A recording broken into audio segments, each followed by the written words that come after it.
Good evening. My name is Julia Piccarello Newhall, and I will be moderating this event on behalf of Just a Little Bit of Help Foundation, a local nonprofit charity that was established in 2014 by its founder, Debbie Hanscom. Just a Little Bit of Help helps families seeking financial assistance for burial expenses who have unexpectedly lost a loved one due to drug overdose. First, I'd like to thank all of the candidates who are running for state representative of the 19th Suffolk District for participating in this event. I'd also like to thank Revere TV, who is airing this event on Facebook and YouTube, as well as Channel 8. And to the viewers at home, thank you for watching. The purpose of this nonpartisan event is to provide the candidates an opportunity to share their positions on drug-related policy. This is the first event where candidates from all parties are attending. As the host of this forum, Just a Little Bit of Help neither supports nor opposes any candidate running for office. Candidates will have a 2-minute time limit for their opening and closing remarks. Opening remarks will be in alphabetical order and closing in reverse alphabetical order. Using an equal time format, candidates will be called upon on a rotating alphabetical order so that each candidate is given the chance to answer the question first. Candidates will have 1.5 minutes to answer each question. We'll now begin opening remarks, starting with candidate Valentino Capianco. Thank you so much for having us here tonight, and thank you for Revere TV for hosting, and thanks for the current candidates and my fellow opponents for being here and joining us and taking time away from your family. My name is Valentino Capianco. I'm a candidate for state representative in Winthrop and Revere in the 19th Suffolk District. I'm the only candidate in the race right now that is a current elected official. I know what it's like to receive the call from parents who are concerned about the return to in-person learning. I'm sorry, for teachers who knows about the return to in-person learning. And I know what it's like from parents hearing the call when maybe just a year or two ago, this student was a 3-sport athlete or a straight A student, now worried about that social emotional health. That's why I agree with President Biden's plan in order to return to a full person learning within the next 100 days, hopefully a little sooner in Winthrop, as Superintendent Howard will be presenting the school committee with a plan in the coming weeks. I believe as a current... I'm sorry, we lost you. Okay. I can hear you now. Okay, perfect. I believe I could help us get through this pandemic with my experience at the State House as a chief of staff. And during my time, I helped assisted hundreds of constituents with unemployment help. I believe right now the next state representative has big shoes to fill, and I'm the candidate that has the experience that matters that can help move Winthrop and Revere forward. Thank you so much. Thank you. Next, we have candidate Paul Caruccio. Hi, and thank you for tuning in this evening. I'd like to tell you a little bit about myself, my candidacy. I am Paul Caruccio. Many in the district know me for my 34 years as owner and operator of Michael's Hallmark and at Michael's Mall in Winthrop.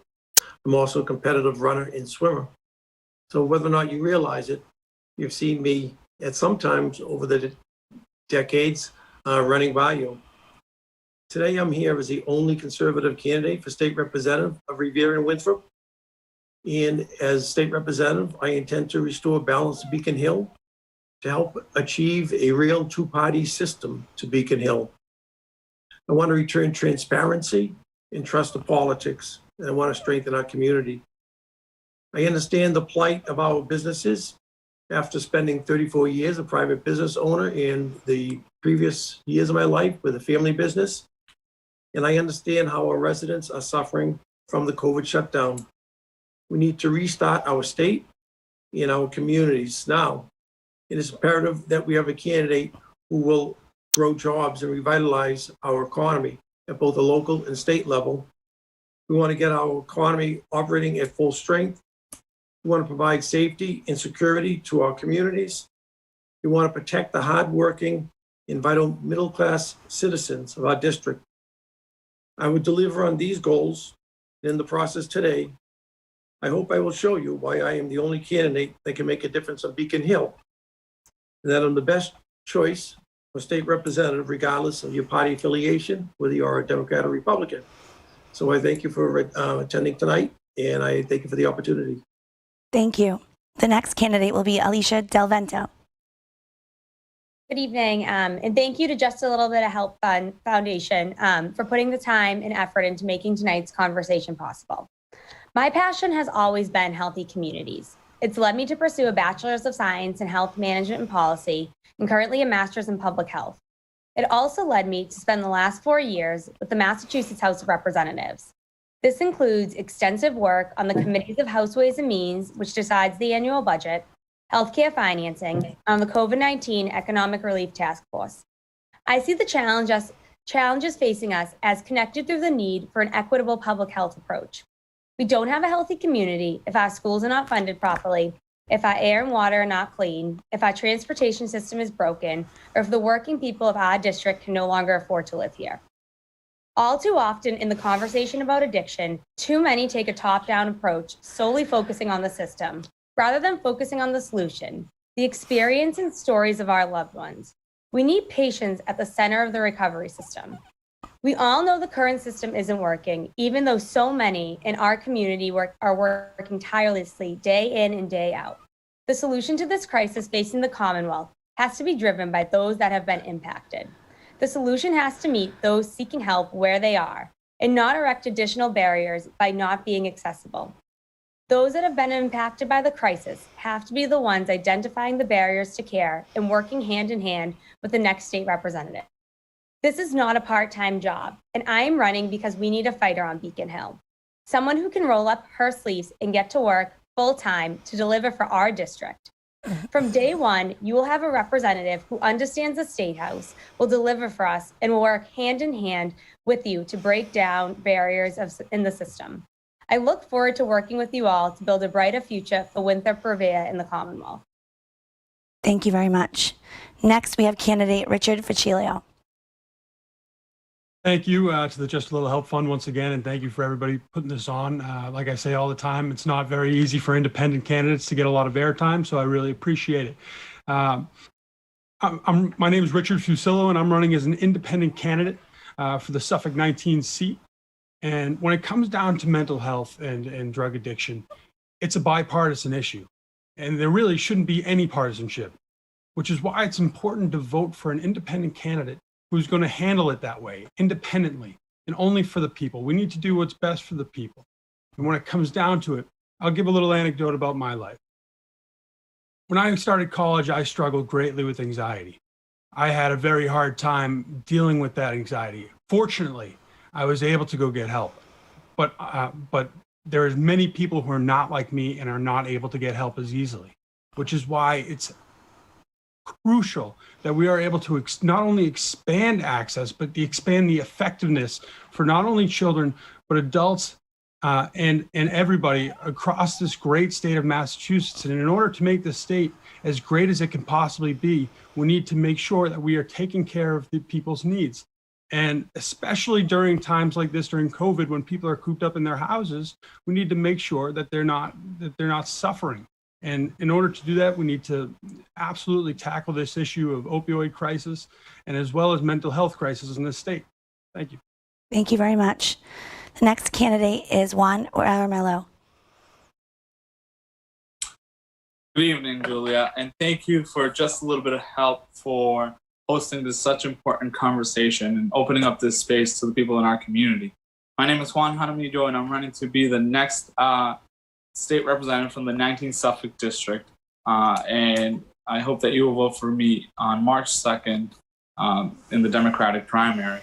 My parents and I immigrated to the United States some 20 years ago, fleeing the country and the violence that we faced there. The violence that we faced there was intrinsically tied to the war on drugs. And that is the migration story in the diaspora that the war on drugs has caused in our communities. Further, the war on drugs has affected people here at home, criminalized people who are in help, people who are sick and are calling out for a healthcare system that is failing them and instead incarcerating them. That's why I'm running for this seat.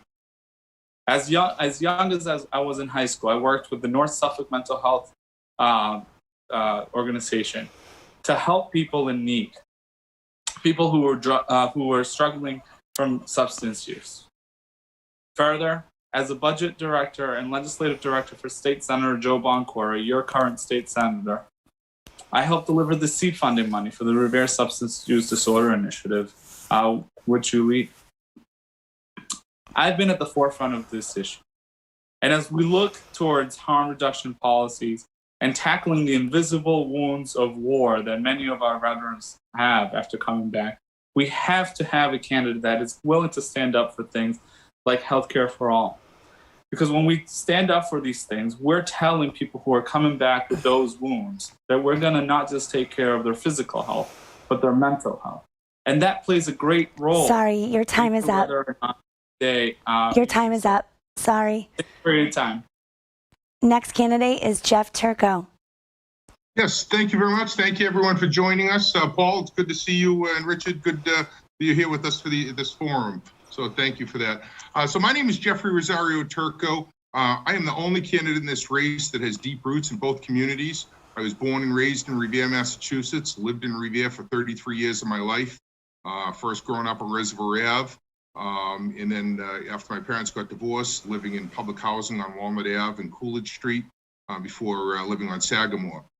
In 2004, I met my lovely wife, who also a Revere resident. We got married and moved to Winthrop to raise our 6 children that we have now.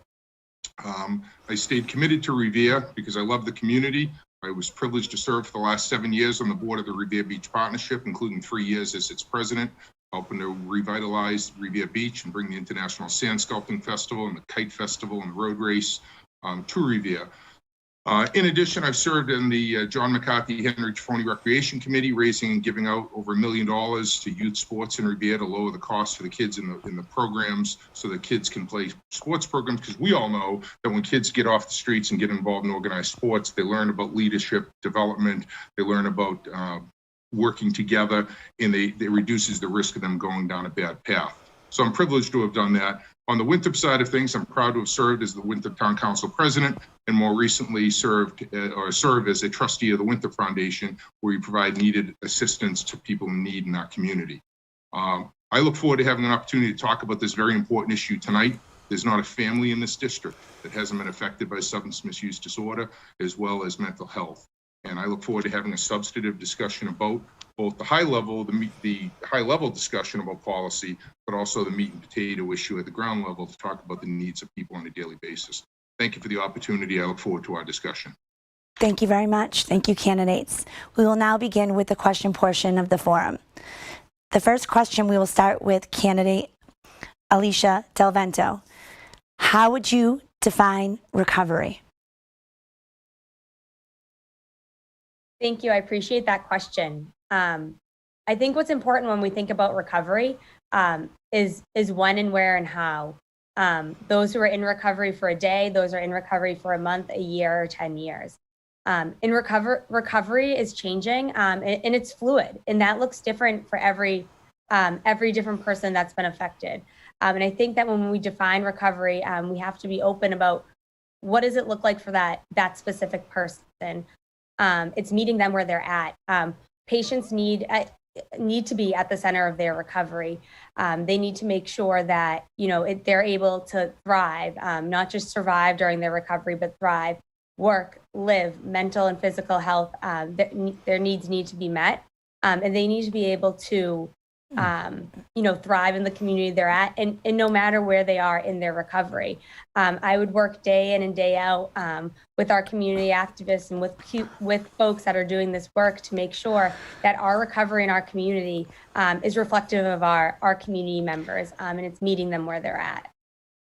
Thank you very much. Next, we will start with Valentino Capianco. How would you define recovery? I would define recovery as someone's character and the trust that they've built in the community for their entire life or career, and that everyone stumbles, whether it be through substance abuse, alcoholism, and any other form of addiction, including gambling addiction. This question is very important to me because my mom is a retired drug rehabilitation nurse, and I've seen what she has done with those who are in recovery, how she's worked hours and hours to help them improve their life. And the way we can improve recovery in our community is by releasing the stigma. Releasing the stigma and make sure that addiction is treated as an illness and not a criminal offense. I am a supporter of a 72-hour hold, which means that when a resident is receiving Narcan, that they're sent to a bed mandatory for 72 hours, and that is not on their criminal offense. It just helps them seek the treatment that they need. I'm also a supporter of local organizations like CASA and Winthrop Community Against Substance Abuse, and so proud of those that are recovering addicts that are involved in the community at CASA and sponsoring different events like summer basketball teams and in those sort of community organizations. I think that the recovery community would have a friend if I was to be elected state representative, because I've been a friend of the community as a member of the school committee for the past 5 years. Thank you. Next, how would you define recovery candidate Caruccio?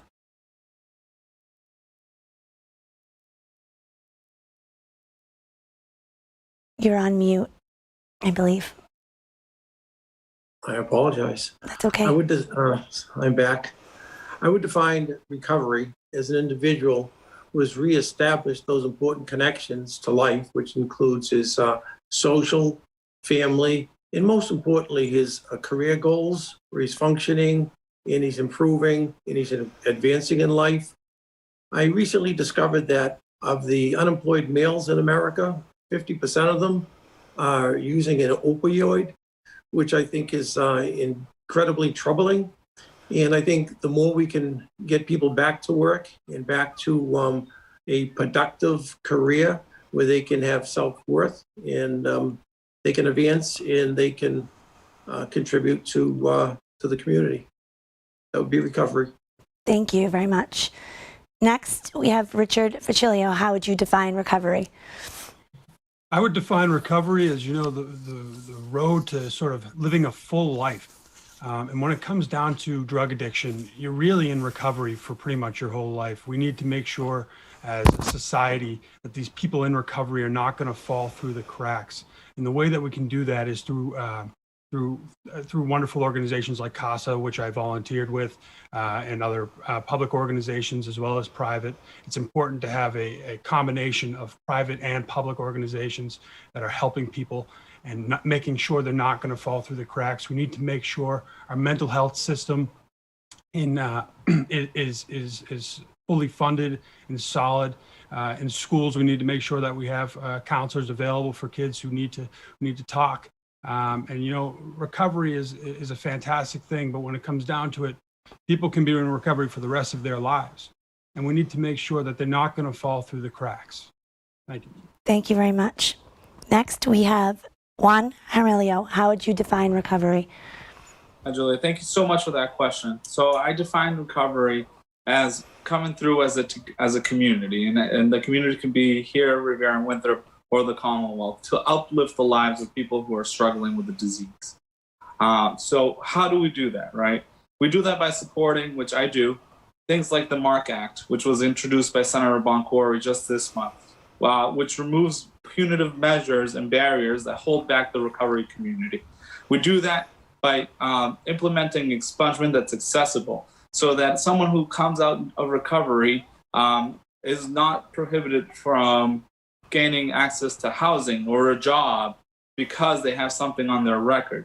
We do that through diversion programming, by ensuring that judges can divert people from the criminal justice system so that we can get them on their feet and that they don't have to take something on the record for a nonviolent drug offense. This is how we define recovery. That's how I would define recovery. Further, we do that by not holding people 72 hours. I think we should hold people as soon as they're ready to walk out the door, because unfortunately, holding people 72 hours just is, it's holding people against their will. And I think that that's not the type of environment that we want to create for someone who's seeking help, right? So that's how I would define recovery. Thank you, Julia, for your question. Thank you. Next, candidate Turco, how would you define recovery? Yeah, I would define it as a lifelong process. I would define it in terms of a series of words: family, community, success, failure, hope, opportunity, happiness, and sadness. as someone that whose family was effectively destroyed by substance use disorder across several members of my family. I've seen the best and the worst of it. I've seen family members that have gone to extraordinary lengths, unimaginable, that I wouldn't even discuss in a public forum in order to get access to access to the drugs that they needed for their fix. But I've also seen incredible acts of charity and goodwill of neighbors and friends and families helping someone in need. And so I think recovery really is about family and community and giving hope to people. And you give hope to people by being honest with them. You give hope to people by helping community-based programming like the Studio Office in Revere, which opened up in 2016. And finally, 2 or 3 years later, the state Senate decided to give it some money after it had been established. You do it by supporting the programs that the Winter Police are running, dealing with bringing social workers and recovery counselors to the mix. That's recovery to me. Thank you. Thank you very much. Next question, and we will start with candidate Caruccio. The city of Somerville, followed by the city of Cambridge, were the first municipalities in the Commonwealth to decriminalize a wide range of psychedelics. And in Cambridge, the measure directs the county prosecutor to drop cases related to the possession and use of controlled substances, stating that the arrest of adult persons for using or possessing controlled substances shall be amongst the lowest law enforcement priority. Please explain why you either support or oppose these measures.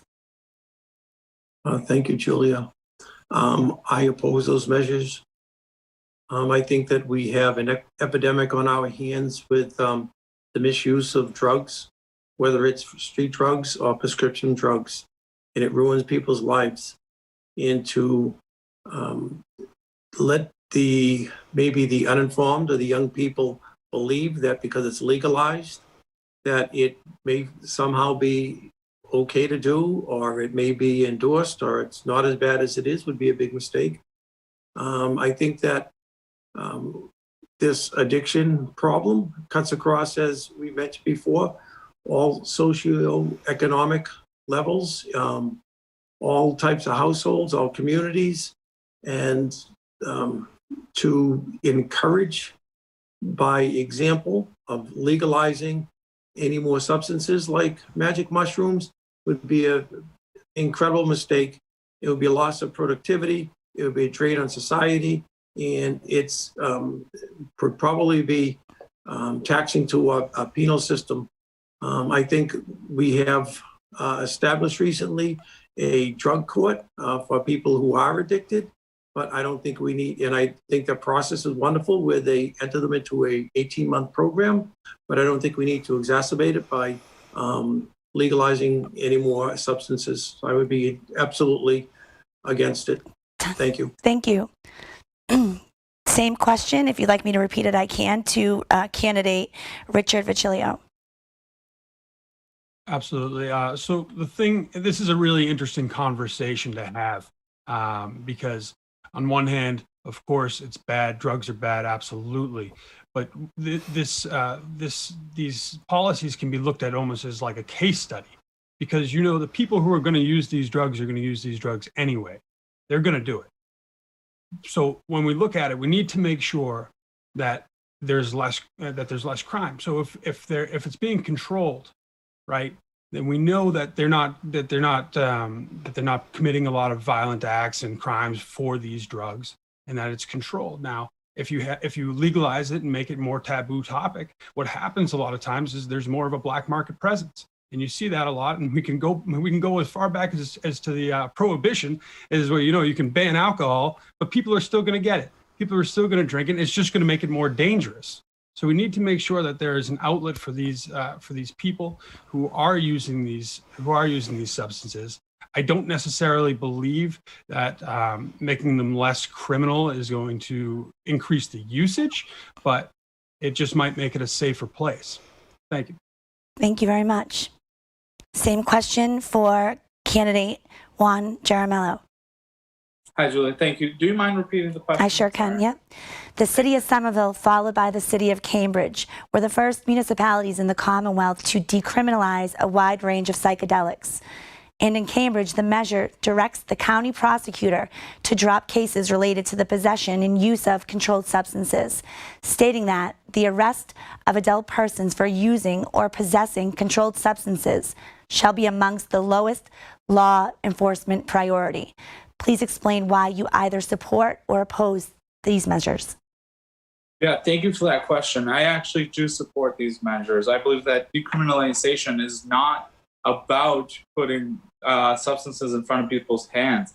It's about creating that recovery community so that when people are ready to come out of that and to work on their recovery directly, they're not doing so in jail. They're not doing so in prison, right? So I absolutely do support this. I think that we've seen good data coming out of places like Portugal and Toronto where they're already doing this, right? Like the war on drugs, which has criminalized not just marijuana, but some other substances, has taken a direct toll on our communities. We can't help people when they're in prison because they enter a cycle of use. And we have to break the cycle, and we can only break the cycle if people are willing to seek help on their own. That's why I'm proudly endorsed by the National Association of Social Workers, because I believe we need to invest in mental health resources so that when people are ready, they can join recovery programming and they can seek the help that they need. We need to, this will save money because we won't be dealing with people in the penal system and the criminal justice system, and we can shift those resources for mental health and other healthcare resources. Thank you. Thank you very much. Next, candidate Turco. Yes, I do not support the Cambridge and Somerville approach. I think that the Commonwealth has an obligation. The legislature passes laws that are applicable across the Commonwealth. We have a criminal code that applies to every community in the state, 351 cities and towns. And I think if each city and town decides which laws that the legislature passed that they're going to enforce, then I think that creates a troublesome trend, because today it's something that we might all be able to agree on, but tomorrow it's something that we won't be able to agree on. When the legislature passes a law, it should be respected across the Commonwealth. And if it's an unjust law or a bad law or a law that needs reform, then people ought to go and advocate to their representatives and their senators to change the law. And so that sort of is a philosophical level where I stand. I do support reevaluating the whole war on drugs. Having run a prison that saw 75% of our population have either substance abuse or mental health disorder, I've seen what happens with using prisons as a place to replace mental health facilities. I've seen people in true need with substance use disorder in our facilities, and so I think we need to reevaluate. I do not, sort of at first glance, support psychedelic mushrooms. To me, absent some extraordinary regulatory system which is set up by the government, which should then prove to be very costly in terms of the sale, I don't see it as an effective way to solve the problem that we're facing as a Commonwealth. Thank you. Thank you. Same question for candidate Valentino Capianco. Thank you so much for that question. It seems like a very interesting conversation. And I think a lot of credit has to go up to Mayor Curtatone, who has been at the front of progressive issues for the past few years here in Massachusetts, especially municipal government. Look, the war on drugs has failed, and I think we need to take a look at new approaches, including decriminalization of these sort of substances.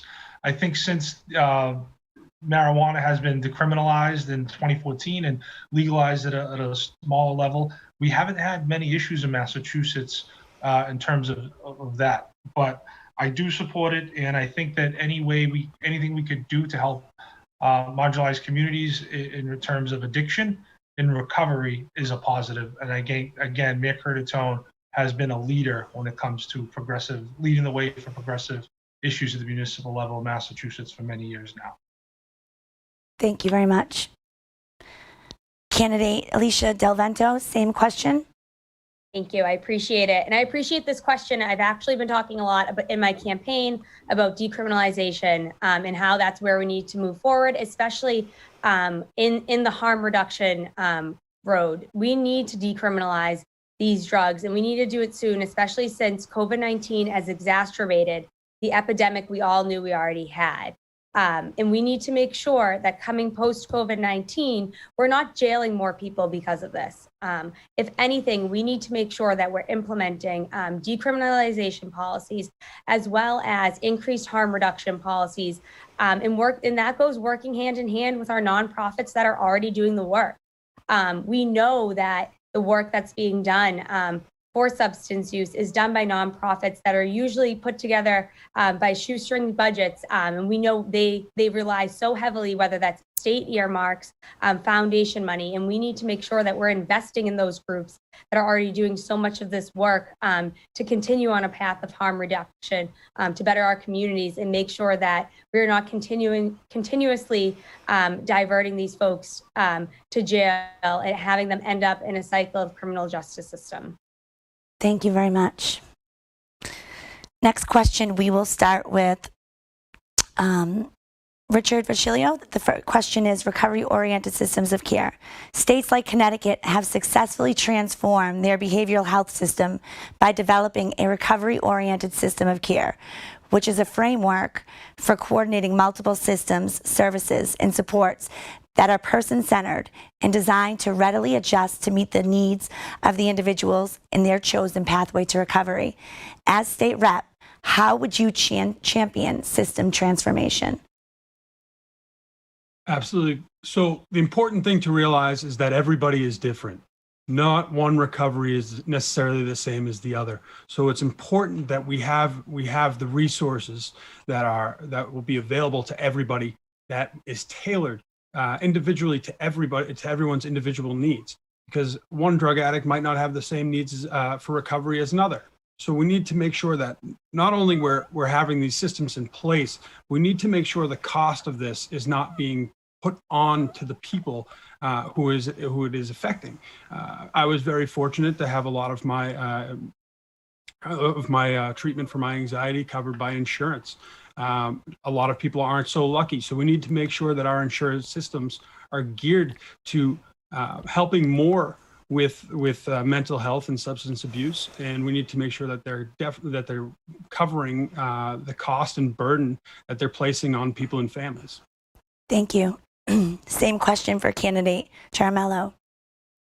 Thank you, Julia, for that question. Yes. So the way that we transform systems is, first, we have to ensure that every single person in the Commonwealth has a debt-free access to healthcare.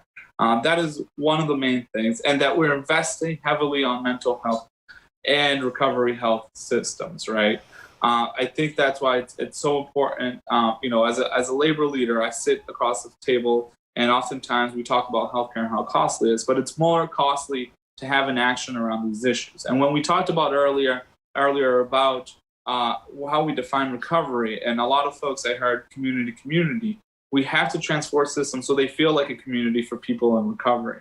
I think that making these extra investments, making sure that we're doing divestment and expungement, that we're removing punitive barriers, like I said, through the MARC Act, which Senator Boncori filed, and I know has been championed by the Director of Veteran Services here, Mark Silvestri himself. And I think that we need to, that's exactly how we change systems, right? We talk to people who are on the field and know exactly what's going on. And then we provide them with tools, right? That candidate Facilio was right? Like there's not one size fits all. And all of these are part of a toolkit as to how we deal with the substance use epidemic. Thank you very much. Same question for candidate Turco. Yeah, I think what we need to do as a legislator, I would be voting for policies and for statutes that would mandate the Department of Public Health and the Department of Mental Health to expand the base of community-based programming, where each community could try different, become laboratories, and they could try programs in Revere that might not necessarily work in Worcester, or they could try something in Winthrop that might not work in Weston. And I think it's important that we try different programs, in that we do extensive data collection on that. So then we can turn around and say, okay, look, what works? because one thing we probably all can agree on is a one-size-fits-all program just doesn't work. It doesn't work for the person that's in the program. It doesn't work for the taxpayer. It doesn't work for our communities. And so, we need, and frankly, I saw it within my own family. Each one of my siblings that dealt with this issue had different needs. The substance use disorder was affected differently depending on what their mental health status was at a given time point. And so it's important that we encourage and support programs. So, for example, in Winthrop, a bold program created by the chief of police, who I'm proud to say supports and endorses my candidacy, Terry, in his individual capacity, Terry Delahanty, that went out and created the Recovery Coach program, working with CASA and working with our Board of Health in Winthrop. That program takes people where they're at, gives them services that they need at the municipal level, and I think it's a model for others once we share the data. Thank you. Thank you very much. Candidate Capianco. Thank you so much for this question. First things first, we need to make sure that every single member of Massachusetts resident has access to quality and affordable healthcare, and that includes access to treatment. One of the first issues I dealt with as a legislative aide for Speaker DeLeo was receiving the phone call from a constituent saying they need to find their child a bed. And during this pandemic, we've seen substance abuse facilities close, and that's unacceptable. I think as a legislature, we need to have additional funding for beds, additional funding for treatment counselors, additional fundings for programs like CASA in Winthrop. And I think my role as a state representative will be to work with leaders in the recovery community, to work side by side by folks like Julie and Mark Silvestri, and learn from them and take what they say and turn their thoughts and their issues into legislation, into action. And as state representative, I look forward to fighting for the entire district, especially those in the recovery community, because it's very near and dear to my heart. Thank you very much. Same question for candidate Caruccio. Could you repeat the question, please? I sure can. States like Connecticut have successfully transformed their behavioral health system by developing a recovery-oriented system of care, which is a framework for coordinating multiple systems, services, and supports that are person-centered and designed to readily adjust to meet the needs of the individual in their chosen pathway to recovery. As state representative, how would you champion systems transformation? Well, if Connecticut has a successful system, then we should study the Connecticut system. Another thing we should do is we should draw on all of our departments. The court system is involved in a new drug court system, an 18-month program that seems to be very effective. Our Department of Health system, our community systems, and people who have achieved recovery. So I think it's something we have to do. We have to study what has been successful. We have to pull together all of our resources, because it's a problem which is a drag on our economy and it ruins lives. And you just have to keep an eye on what's successful and always stay involved in the newest successful procedure. Thank you. Same question for candidate Del Vento. Thank you. I appreciate the question. When I was in high school, I stood next to my best friend at her father's funeral when his life was taken by addiction. I saw firsthand how her family was destroyed and her father was taken from her way too soon because of the failures of this cookie cutter system. We need to make sure that patients are at the center of our system, and we need to shift this, and we need to shift it soon. I'm happy to say that having my academic background in public health, I already understand the systems. I already understand how to look at healthcare systems. And I think that it first includes expanding our mass health programming, which is a model for the country, and expanding that to make sure everyone has access and everyone has recovery access. Going even further, we need to make sure we're breaking down stigma. And that doesn't just mean when we're talking about drug use. That means when we're looking at policies and seeing how there are specific barriers that do not allow folks to stay in recovery for long, whether that's in the workforce, whether that's whether that is, transportation or their housing. We know that there's a significant amount of barriers that do not allow folks to have their own system of recovery.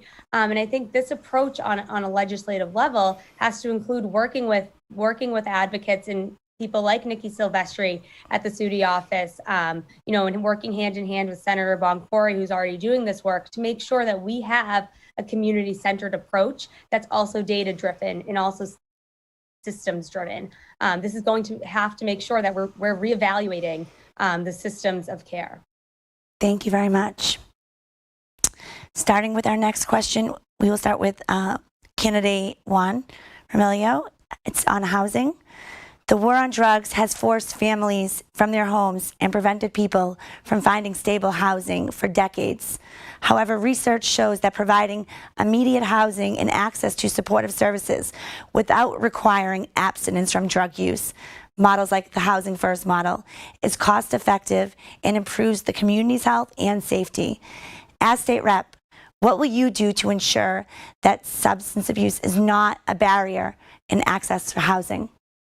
Yes, thank you for that question. So I support, one of the things I worked on as an organizer here in Revere was expungement of nonviolent drug offenses. And I worked on that, A, because it disproportionately affects communities like Revere's, and B, because of all of the collateral consequences that happen to people who maybe are using when they get wrapped up in the criminal justice system. So if we expand access to expungement to every single person, that means that this stuff will come off their record. And when that happens, people will now have access to healthcare, housing, and will have access to jobs, and they'll be able to get back on their feet. Expungement is a key piece of removing the stigma, right? Further, I think that we need to, as we see development going up in places like Revere, we need to incentivize affordable housing in places like Revere, right? And create pathways to home ownership for everybody by investing in things like down payment assistance for new owners and stuff like that. And we also have to make a recommitment to our public housing stock to improve it and to expand it, right? I think that if we do these things and we take care of people, and because safe and secure housing is vital to ensuring that our communities can really take hold of their recovery and take their lives back. Thank you. Candidate Turco? Yeah, can I impose on you to repeat the question, please? Sure. Thank you. The war on drugs has forced families from their homes and prevented people from finding stable housing for decades. However, research shows that providing immediate housing and access to supportive services without requiring abstinence from drug use, something like the Housing First model, is cost effective and improves the community's health and safety. As state rep, what will you do to ensure that addiction isn't a barrier to access housing? Thank you very much. Yeah, I mean, this is the $10 million question, isn't it? I mean, if when people are in recovery, they often are struggling every day to get their life back in order. They're trying to deal with their recovery issues while they're trying to get a job and while they're trying to afford housing. And the key thing to my mind is hope. If people have no hope, then they ultimately go back. They fall back to what makes them comfortable, what makes them feel safe initially, which is use.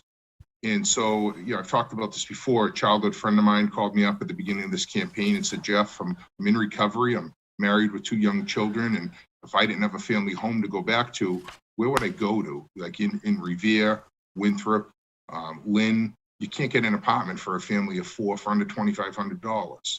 And so you have to sit there and say, what can we do as a community to insist on, supporting property owners that will take people in like this at a fair rent, but make sure we give them some level of comfort that if it becomes disruptive, they won't be stuck in an eviction process that takes years and years or subject to an unending eviction moratorium.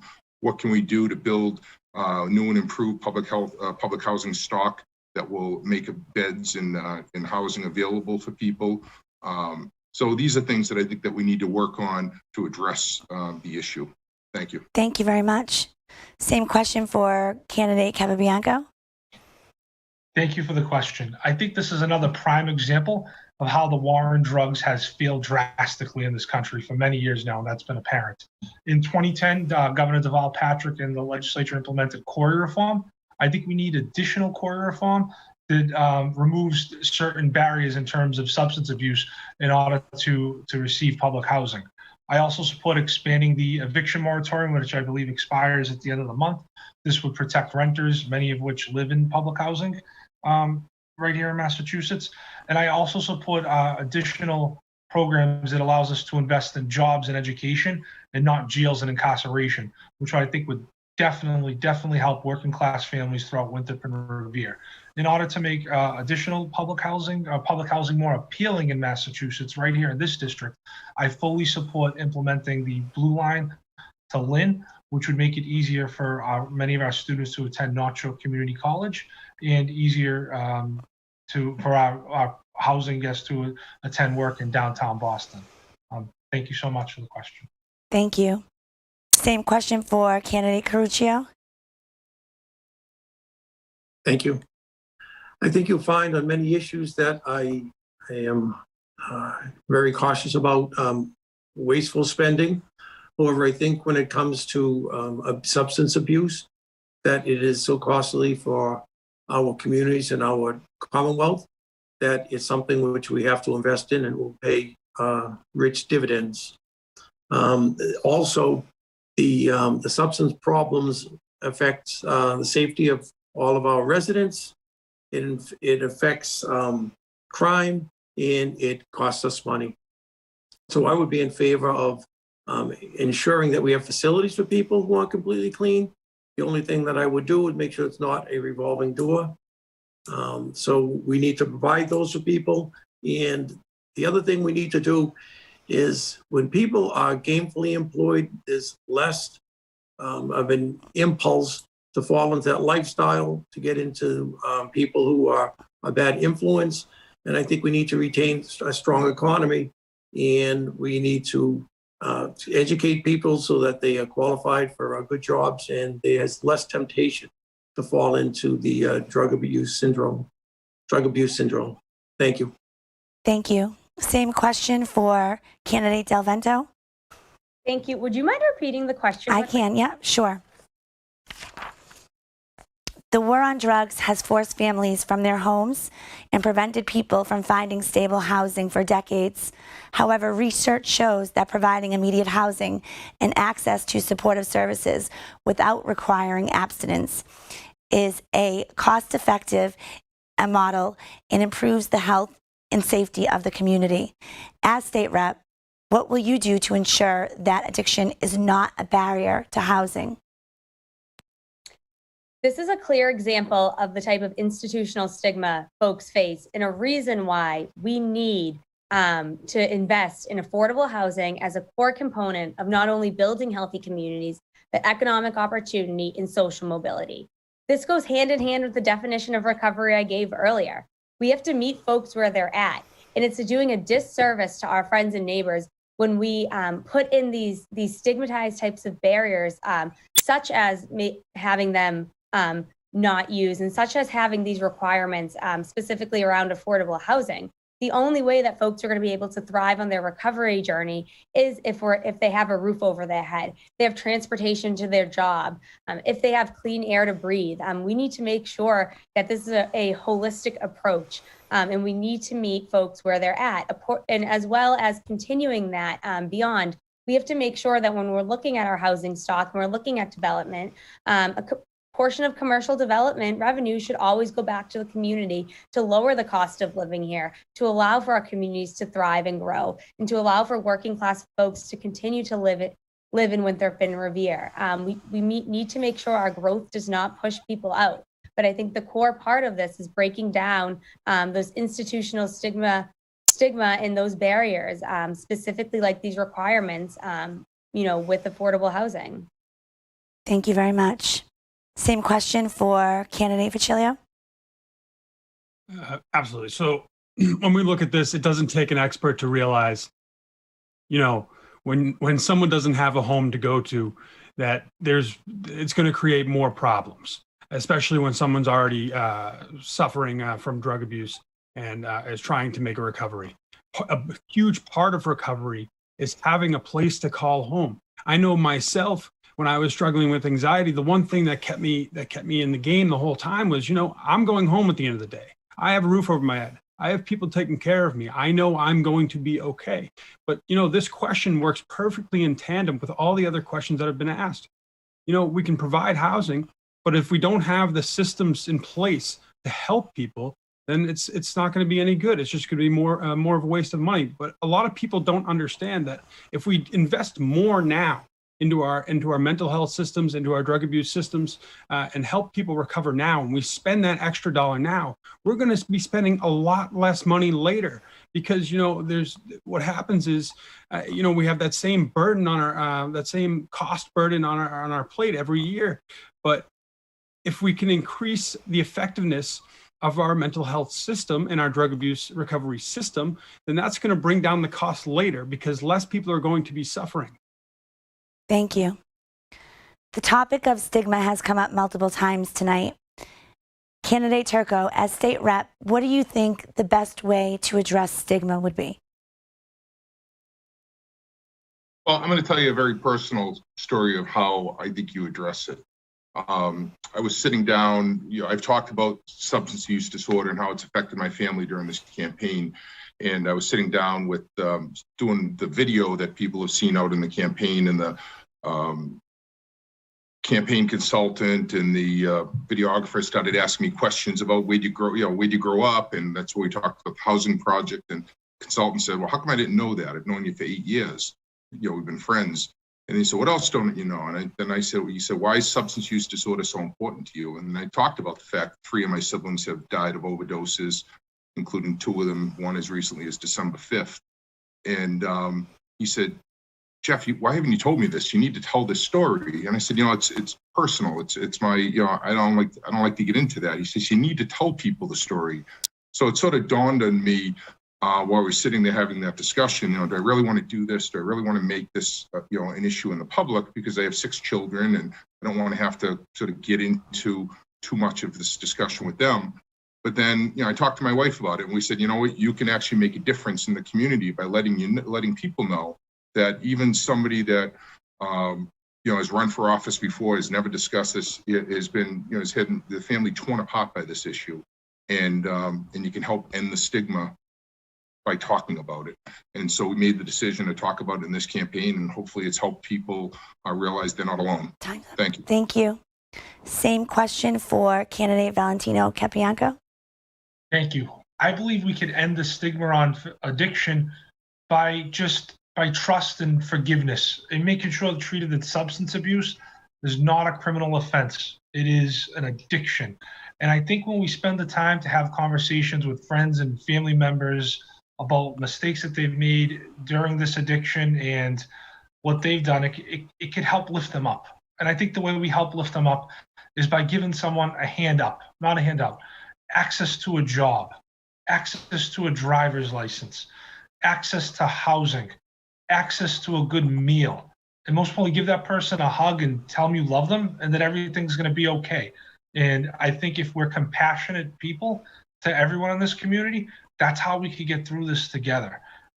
Again, addiction is not a criminal offense. It is an illness, and it happens to every single family throughout this country.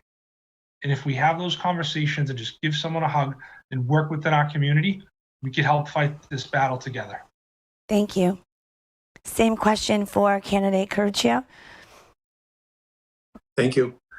I think we're focusing on the wrong thing. I think what we need to do is focus on the achievement that people have accomplished when they go into recovery.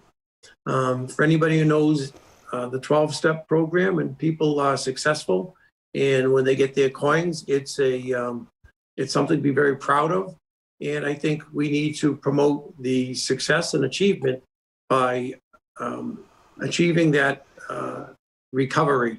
And we're looking at it backwards. We need to promote that. It needs to be something that we promote regularly through family, through communities, and through advertising even. Thank you. Candidate Richard Valluccio. Yeah, absolutely. As one of my opponents, Mr. Turco says, education is the great equalizer.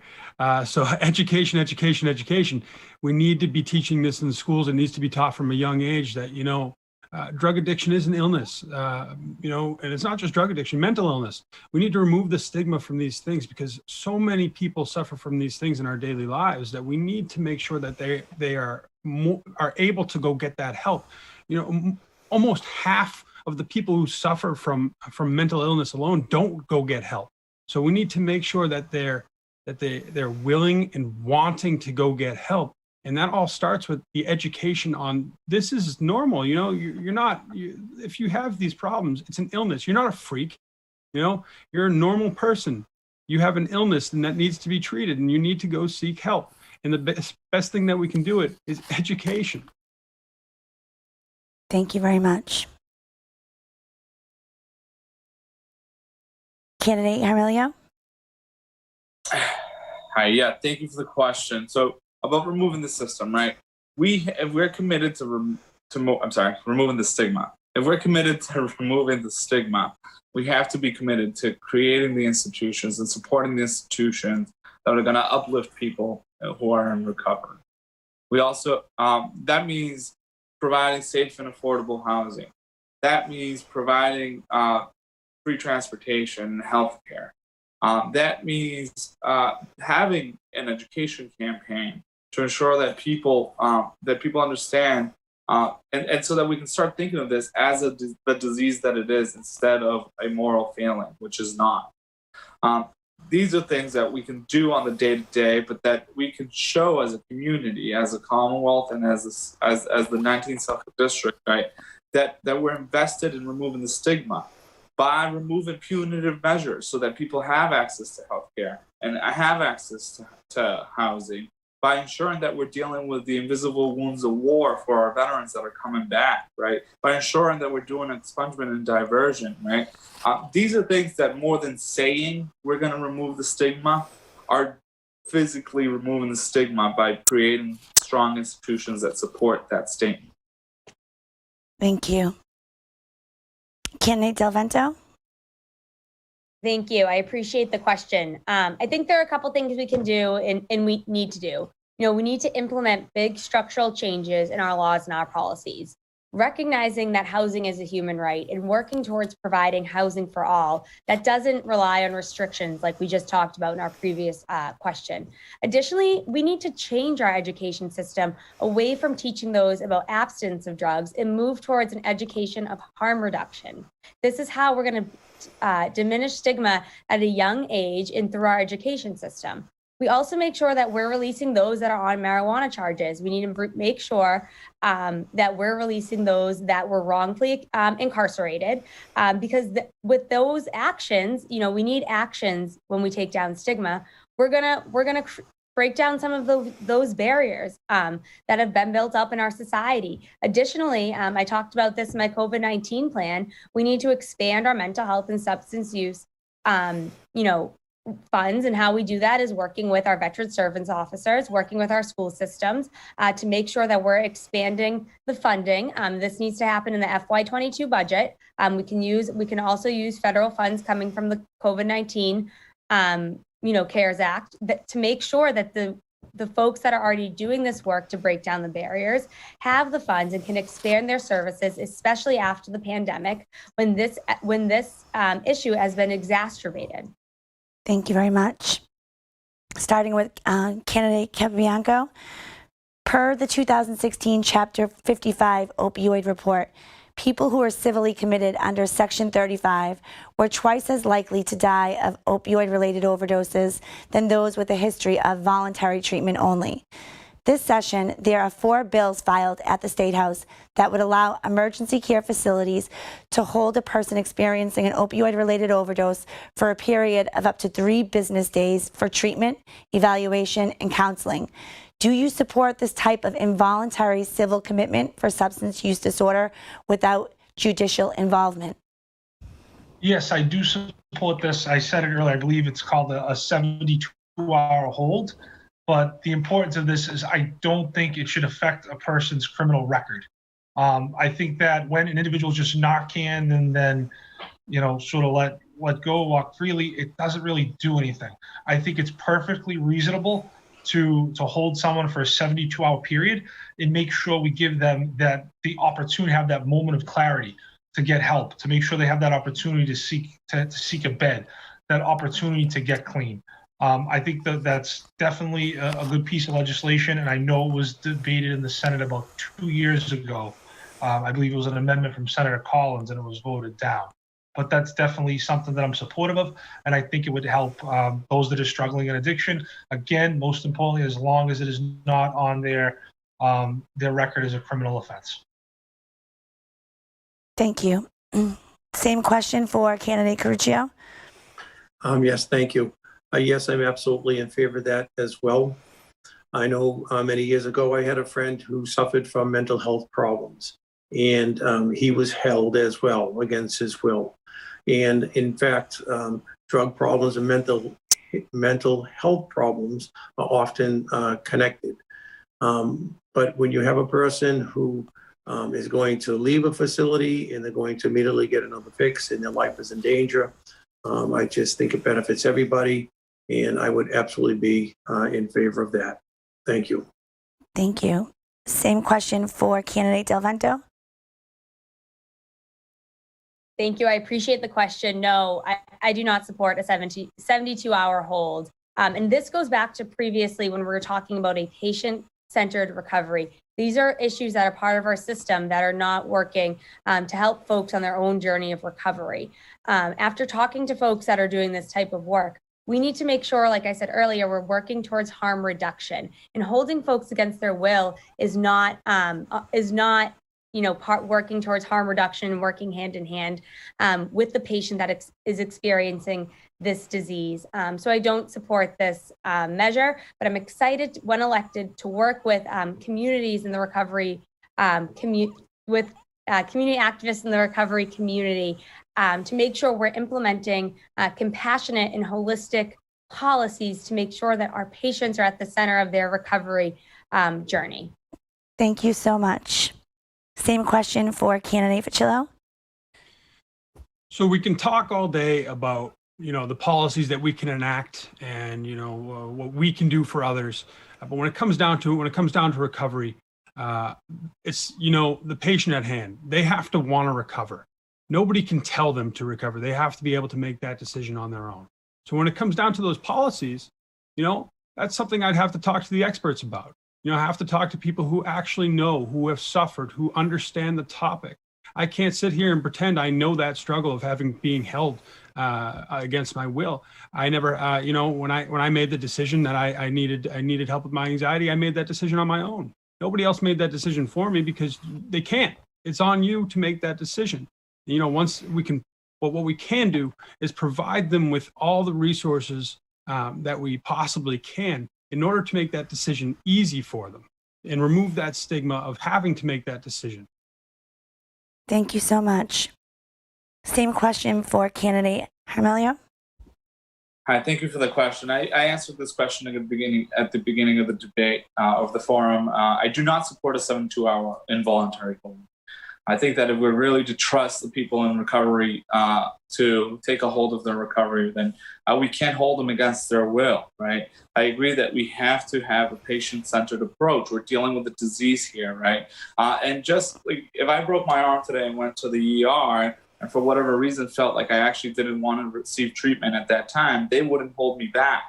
So just the same, we should not be holding people involuntarily. We have to focus on harm reduction, patient service systems that is going to support people, right?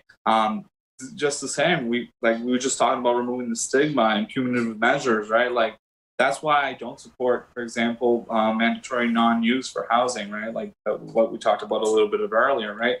These are things that are just not humane. I don't think that they're patient-centered. I don't believe that there's a real data that shows us that it's working. I think that if we talk to people in the recovery community, they'll tell you that it's not working. I've done that, and that's what I've been hearing. So I'm going to trust people who are leading on this issue. Thank you so much. Same question for candidate Turco. Yes, the data, I'm opposed to the 3-day hold. I think that is a fundamental matter of civil liberties. This is the United States of America. I don't think in a non-criminal forum that a non-judicial forum that somebody should be held for 72 hours because they're in need of treatment. So I agree with many of the people on the panel that have responded to that.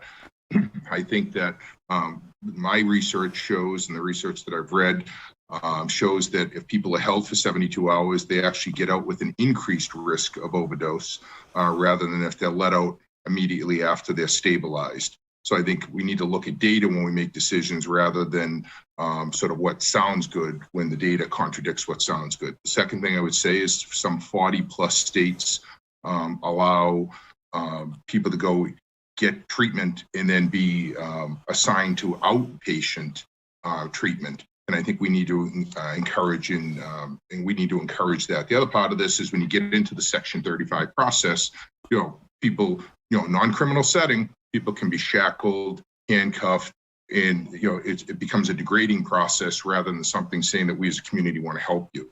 So I think we got to be very careful about throwing civil liberties out the window in what we think is a good policy. So I would be opposed to the 3-day hold. Thank you. Thank you very much. And our final question, we will start with candidate Facilio. A bill tied to the stimulus package that was signed into law on December 27th will, for the first time, fund the Center of Disease Control and Prevention, the CDC, and the National Institute of Drug Abuse, NIDA, to conduct a study on the potential public health impact of safe consumption sites. Please explain why you either are a proponent or are an opponent of safe consumption sites. Right. So I talked about a little bit about this earlier. When you remove the stigma and you create a safety net around the area, it makes it a lot safer. I talked about prohibition. People are going to get their booze anyway. You can ban anything you want. The people who want to get it are still going to get it. So it's important that these people who do use these substances are able to go get help without stigma. It creates a lot of issues when you create such a taboo topic around it, because they don't want to seek help and they'll do it in their own home and nobody's there, and then they overdose and then they unfortunately die. So we need to have safety around it, but I'm willing to talk to experts. I'm willing to sit down, and that's one of the things I look at as a student. I am a student, and one of the biggest traits you can have as a leader is the ability to not only lead, but to learn. And that's why I hold the fact that I'm a student so near and dear, is I have that ability to learn. And I will talk to the experts and see, is it a better idea to have these safe consumption sites, or is it not? I'm more inclined, from what I've seen from the past, that, people who are going to do bad substances are going to do them anyway, whether they're legal or not. So when it comes down to it, we need to really see how that study works out. Thank you very much. Same question for candidate Armelo. Yeah, thank you for the question. I want to take this particular moment to think about the life of Aubrey Estes, who was a leader around the issue of safe consumption sites, who unfortunately passed away in the last year or so.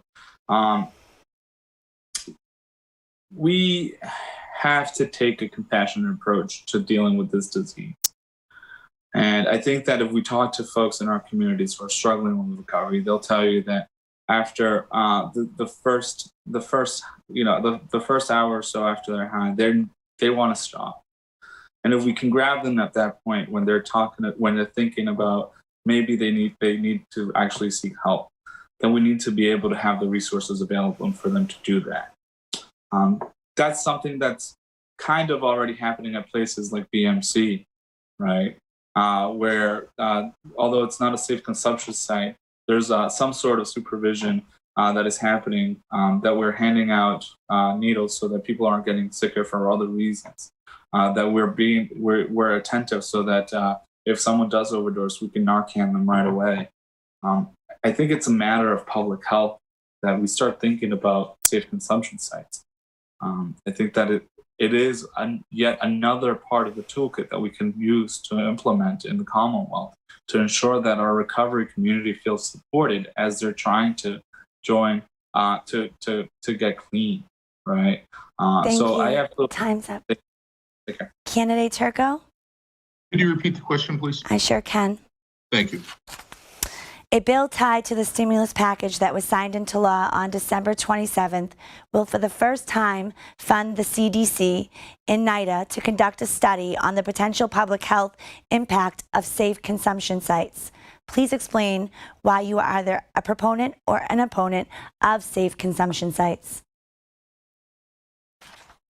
I'm inclined not to support safe consumption sites, but I'm open, as I've talked about throughout this forum, I'm open to exploring what the evidence tells us. If the evidence tells us that this can work, then on an experimental basis, it may be something that the Commonwealth ought to move forward and take a look at. I know, I think the last time that I've heard that it was tried in the United States was in Philadelphia. I haven't seen, I think there was a dispute between the U.S. Attorney in Philadelphia trying to stop it, but I haven't seen what the results of their data show. And so I would like to see that information, and we'll see what the CDC regulations say. But I'd be, without the data supporting it and saying that it definitely is something that will work with limited risk, I would not be inclined to support it.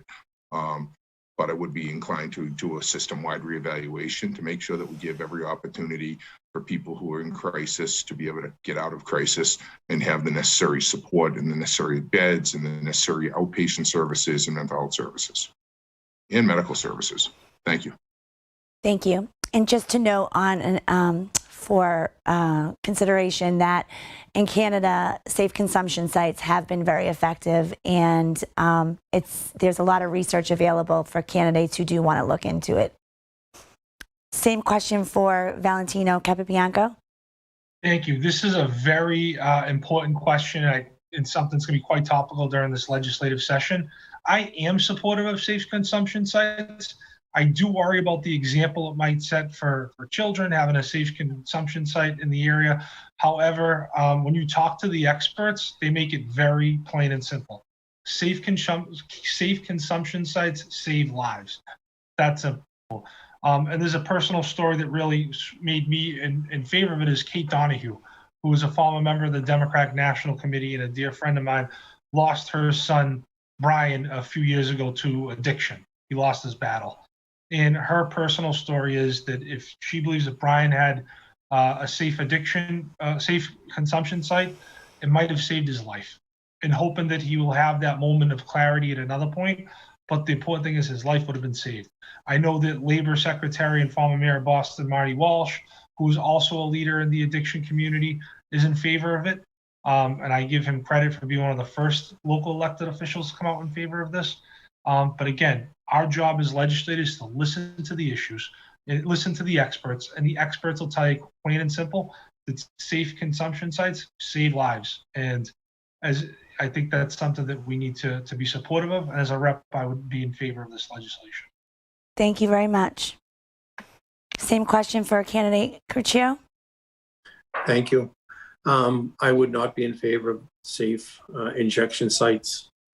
I think we should use, anytime you do anything, the public sector, you get bureaucracy and it costs money. And that's fine if the goal is appropriate. So I would not believe that at all. I would not agree with that. I think we need to use the money that we do have for facilities, for beds, for 24-hour hotline services, for outpatient and inpatient services. And we need to devote the money that would otherwise go to safe injection sites for resources and programs within the community to help overcome addiction. And it needs to be a complete community effort to do that. And I don't think we should be encouraging use of drugs in safe injection sites. So no, I would not agree with it. Thank you. Same question for candidate Del Vento. Thank you, and I appreciate the question. I wholeheartedly support safe consumption sites. This is just public health policy. I'm excited to see that there's a potential for federal funds to be used to study this through the CDC. But I've looked at the data. I've studied the data from Canada. This works. It is an example of what I talk about when I say bold and compassionate policy. And also, we have to remember that safe injection sites, as much as it's personal, as much as it saves lives, is also good for our healthcare system financially. This saves money down the long run. We're getting folks safe. They're safely doing this within the walls of the hospital, under supervision of medical professionals. This would long-term be beneficial to both our healthcare system as well as our society overall. Not everyone might agree with me on this, but we know that this will help our friends and neighbors. We know it works. I'm excited to hopefully see this federal research come forward, but we know there's data other places, and it works. And I think especially in a Commonwealth, in a state like Massachusetts, where we some of the best healthcare institutions and some of the best minds that are already talking about this work and ready to do it. This is the place for it to happen. We have the facilities, we have the folks who know this work, and I'm excited to be a supporter. Thank you so much. That now concludes the question portion. We will begin with closing remarks from each candidate. Each will have 2 minutes, starting with candidate Jeff Turco. Yes, I want to thank you once again for hosting us, and thank you for the questions. Thank everyone for their thought-filled answers. Though we didn't all agree, I think we've had a respectful discussion on something that's really critically important to everybody in our district. So I thank everyone for their respectful attention to the issue. I've talked about this issue a lot during the campaign, and what I would say is no candidate has been so affected by this issue than I have. 3 of my siblings dead from drug overdoses. Family destroyed by the stresses of drug addiction at young ages of my siblings. I've seen it. I've seen it from living on Reservoir Ave in Revere with the in-ground pool and the house down the Cape to moving into public housing because my parents divorced over the stresses of my brother Jimmy using and abusing drugs. I've seen him exhaust $1 million of mental health coverage by the time he was 17 years old. Back when there were there were caps on insurance before the caps were removed by federal law. I've seen it firsthand and personal. I've been affected by it. And so nobody in this race will work harder and give more attention to this issue because it's so personal. For a lot of people, and I'm not suggesting it here, but a lot of people, this is a political issue. Let's talk about it. It's nice to talk about because that's what people seemingly want to hear. But when you've been affected by it, as much as I have, I sit down at the dinner table and I talk to my kids and I tell them, I'm not telling you you might be offered drugs someday. I guarantee you will. Maybe your best friend or your worst enemy, but somebody's going to offer you this. Mommy and I can't be there to protect you. You have to make good decisions because it could ruin your life. My brother Joe never set out to be a 56-year-old guy dead on a bathroom floor in a Burger King in Lynn, Massachusetts after running $1 million company. But that's what drugs did to him. And so you have to make a decision. And so as a parent, it's something I fear. But as a legislator, it's something I will work every day to make sure that we make the best policy for the Commonwealth. It's based on data and it's based on compassion and based on love. And I look forward to serving you as your state representative and fighting every day for a better Massachusetts, a better Revere, and a better Winthrop. Thank you very much. Please vote for Jeff Turco on March 2nd in the Democratic primary. God bless. Thank you very much, candidate Turco. Candidate Armelo? Thank you so much, Julia, for this, for opening up this space, for the work that you do at the Revere Substance Use Disorder Initiative. Like I said at the beginning of this forum, the drug and war is what drove the diaspora that led for me to immigrate to the United States. As a victim of violence back in Colombia, where I was born, violence that was largely driven because of the drug war. We have to be compassionate when we're dealing with this issue. We have to treat it for what it is, a disease. That's why I'm a deep advocate for expanding mental health access for everybody. through Medicare for all and healthcare for all. I think that our communities which have been ravaged need a wide range of a toolkit to ensure that we're dealing with the substance use issue. From removing punitive measures to passing expungement to ensuring safe and secure housing to safe consumption sites and some more. Wherever the data leads us to save even one life, it's worth going. And I think that a lot of these things that we talked about today do just that. I will be a fierce advocate for people in the recovery community because they often get criminalized and penalized for having a disease, and that's just plain inhumane and dehumanizing. I stand with my brothers and sisters in the recovery community. I'm going to be a fighter for you on Beacon Hill. Please vote for me on March 2nd, this coming Tuesday in the Democratic primary. And check us out at www.juanforrep.com. Thank you very much. Candidate Richard Facilio. Thank you so much for putting on this important event. And thank you for all the candidates as well for coming. This is a very important discussion. I'm glad all of us could be here to discuss this matter. Now, let me make this very clear. These issues are not bipartisan issues. They are nonpartisan issues. So when it comes down to that, we need a nonpartisan candidate who is going to make the best decisions, not as a politician, but as a person in this community, a person of this state, and that's me. And when I get to Beacon Hill, I promise to make the best decisions and listen to all the experts when it comes to this issue. This issue is near and dear to me. I know many people who have been affected by this issue, and I will tackle it with a not bipartisan, a nonpartisan approach. So when March 30th comes around and you step in that ballot booth, I humbly ask for your vote. Richard Fusillo. And for more information, visit fusilloforrep.com. Thank you. Thank you so much. Candidate Alicia Del Vento. Thank you to Just a Little Help Foundation for putting the time and effort into making tonight's conversation possible. And thank you, Julia, for moderating tonight. And thank you to everyone that has worked tirelessly throughout this COVID-19 pandemic to make sure we're all safe and healthy. As you all know, and as we've heard tonight, there is a lot at stake in this election. As our next state representative, I want to pick up where I left off working in the House of Representatives, fighting for COVID-19 recovery, balanced budgets, increased investment in our schools, our people, our community, and taking aggressive action to fight climate change. We can never settle because when it comes to our community and delivering on the issues that matter most, like supporting those in the recovery community, we just can't wait. I hope to be a mother someday, and I want to raise that family right here in the place I love. But to ensure that the Revere and Winthrop that I grew up in is even better for my future children and those of many others in our community, it means we have to take bold and decisive action. This is not a part-time job, and I am running because we need a fighter on Beacon Hill. Someone who can roll up her sleeves and get to work full-time to deliver for our community. From day one, you will have a state representative who understands the State House and will deliver for us.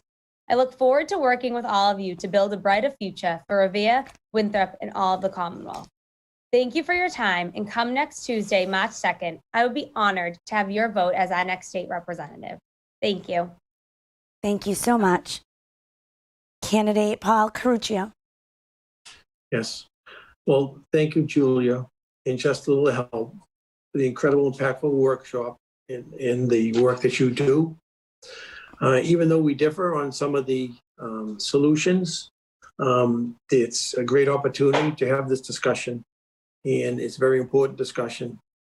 Unfortunately, nobody here has any one answer to the very thorny problem of drug addiction.